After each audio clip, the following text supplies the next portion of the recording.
Il y a 10 ans seulement, avant la sélection, faire une sortie extravéhiculaire, c'était peut-être un rêve un petit peu fou, le genre de choses où on se dit arrête d'y penser, de toute façon tu le feras pas.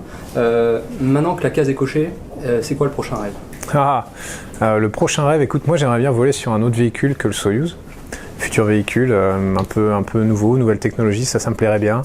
Et puis j'aimerais bien un jour aller plus loin, tu vois.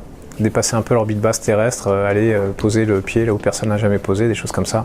C'est ça qui fait rêver dans le corps des astronautes. Et justement, parmi les nouveaux véhicules qui arrivent, que penses-tu des acteurs du New Space, comme on appelle ça, avec en tête d'affiche SpaceX et Blue Origin, qui sont créés par des milliardaires, qui n'ont pas froid aux yeux, qui sont visiblement, qui ont des moyens financiers, qui sont visiblement compétents pour faire un certain nombre de choses.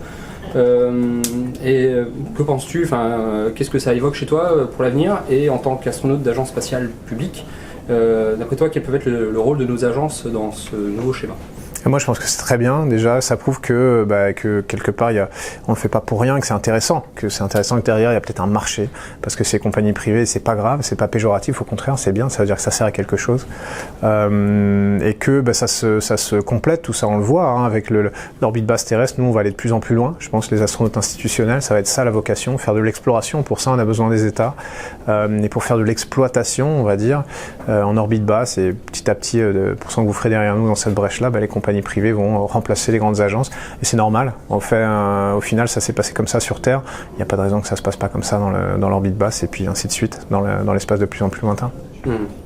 D'ailleurs, vous avez regardé, j'imagine que quand on est astronaute, après, dans les années 2010, il faut garder la tête froide et pas trop s'enflammer quand tout le monde te pose la question est-ce que tu crois que tu vas marcher sur la Lune un jour, tout ça.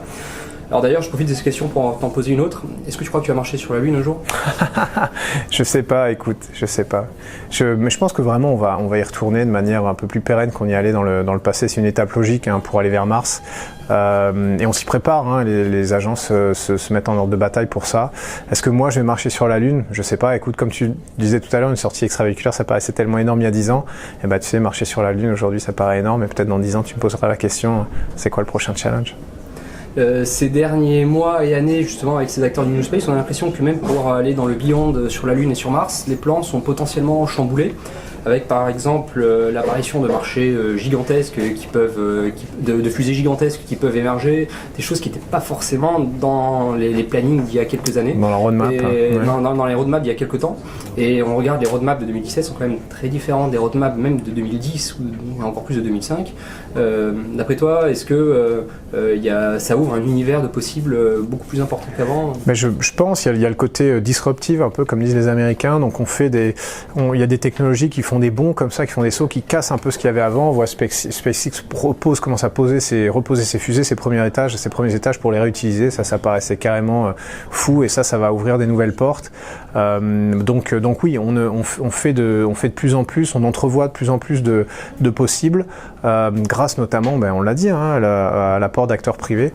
Donc c'est ça qui fait que y a des futurs auxquels quelque part on s'interdisait un peu de penser il y a 5 ans ou 10 ans, et maintenant ça paraît plus réel. D'accord. Je suis désolée, mais on vous Okay. pas le temps de tout. C'était donc la conclusion. Ce fut la conclusion. Une question de 1 seconde, parce qu'il y a 1000 personnes qui m'ont posé la question. Est-ce que tu connais KSP, Kerbal Space Program? Oui. Ah, mais j'y joue pas. Non, mais c'est... Non, mais je le connais. Il y a des gens qui me demandaient, et c'est quoi ton score et tout. Je disais, mais j'ai jamais joué à ça, moi. Mais oui, je connais. Tu vas faire 1000 ravis d'avoir répondu à cette question. Voilà. Plaisir.